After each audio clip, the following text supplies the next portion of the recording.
Ayan guys, ang lalaking mga isda. Ewan ko kung anong pangalan to na isda. Ayan o, ang dami.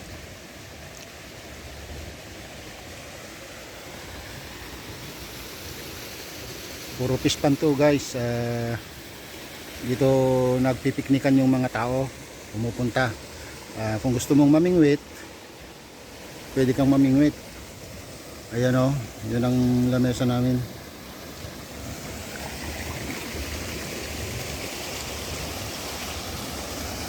Tapos ito, salmone. Salmone naman ang mga ito guys. Kung gusto mong mamingwit dito, mamingwit ka. Tapos ipapakilo mo lang doon kung ilang kilo, ilang piraso ang kukunin mo. Tapos kikiluhin, yun na.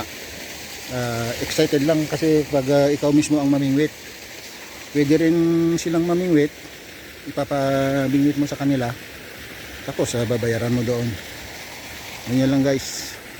Doon lilinisan yung mga isda pag nabili mo doon din kinikilo. Pupunta tayo dito sa kabila.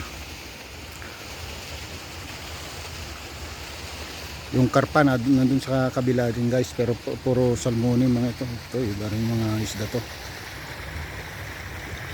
Iba-ibang isda. Maganda mag-picnic dito guys. Yan o, may mga lamesa.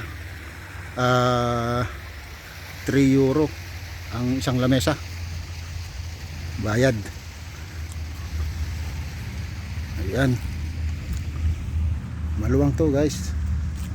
Oh.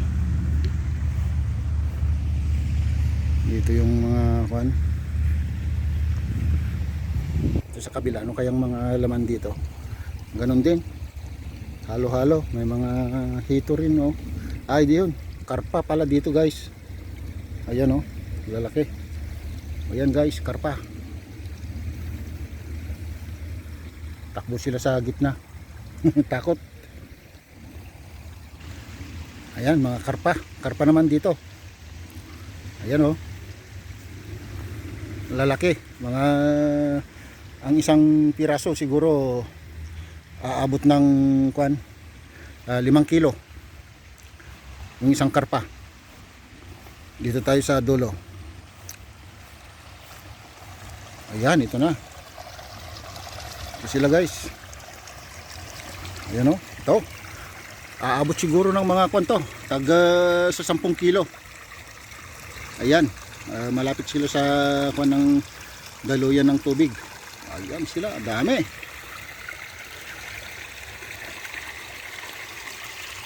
Ayan. Okay guys, thank you for watching.